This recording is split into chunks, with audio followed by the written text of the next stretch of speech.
আসসালামু আলাইকুম ওয়া রাহমাতুল্লাহি ওয়া বারাকাতুহু। বিসমিল্লাহির রহমানির রহিম। কালেমায়ে তাইয়্যিবা। 186 নম্বর হাদিস। হযরত আবু হুরায়রা রাদিয়াল্লাহু তাআলা আনহু হইতে বর্ণিত আছে যে, নবী করিম সাল্লাল্লাহু আলাইহি ওয়াসাল্লাম ইরশাদ করিয়াছেন, যে ব্যক্তি আল্লাহ তাআলা ও তাহার রসুলের প্রতি ঈমান আনিয়াছে, নামাজ কায়েম করিয়াছে এবং রমজানের রোজা রাখিয়াছে, তাহাকে জান্নাতে দাখিল করা আল্লাহ তাআলার দায়িত্ব হইবে। চাই সে আল্লাহর রাস্তায় জেহাদ করিয়াছে অথবা জন্মস্থানেই পড়িয়া রহিয়াছে, অর্থাৎ জেহাদ করে নাই। সাহাবা রাদিয়াল্লাহু তাআলা আনহু আরজ করিলেন, ইয়া রাসূলুল্লাহ, এই সুসংবাদ লোকদেরকে শুনাইয়া দেব কি? তিনি ইরশাদ করিলেন, না, কেননা জান্নাতের মধ্যে 100 শ্রেণী রহিয়াছে, যাহা আল্লাহ তাআলা তাহার রাস্তায় জেহাদে গমনকারীদের জন্য তৈয়ার করিয়া রাখিয়াছেন।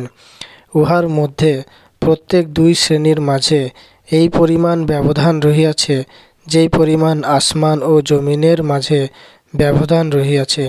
তোমরা যখন আল্লাহ তাআলার নিকট জান্নাত চাহিবে, তখন জান্নাতুল ফেরদাউস চাহিও, কেননা উহা জান্নাতের মধ্যে সর্বোত্তম এবং সর্বোচ্চ মর্যাদা সম্পন্ন, এবং উহার উপর রহমানের আরশ রহিয়াছে, আর উহা হইতে জান্নাতের ঝর্ণাসমূহ প্রবাহিত হয়।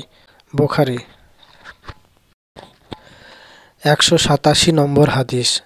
হযরত আবু দারদা রাদিয়াল্লাহু তাআলা আনহু হইতে বর্ণিত আছে যে, রাসূলুল্লাহ সাল্লাল্লাহু আলাইহি ওয়াসাল্লাম ইরশাদ করিয়াছেন, যে ব্যক্তি ঈমানের সহিত 5টি আমল করিয়া আল্লাহ তাআলার দরবারে আসিবে, সে জান্নাতে প্রবেশ করিবে।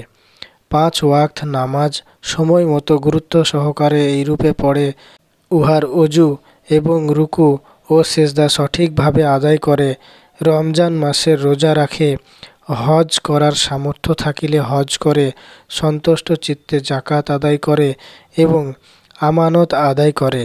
আরজ করা হইল, ইয়া রাসূলুল্লাহ, আমানত আদায় করার অর্থ কি? তিনি ইরশাদ করিলেন, জানাবতের ফরজ গোসল করা, কেননা আল্লাহ তাআলা আদম সন্তানের জানাবতের গোসল ব্যতীত দিনের আর কোনো আমলের উপর আস্থা স্থাপন করেন নাই, কেননা জানাবতের গোসল এমন গোপনীয় আমল, যাহা করার ব্যাপারে শুধুমাত্র আল্লাহর ভয় তাহাকে উদ্বুদ্ধ করিতে পারে। তাবারানী তারগিব।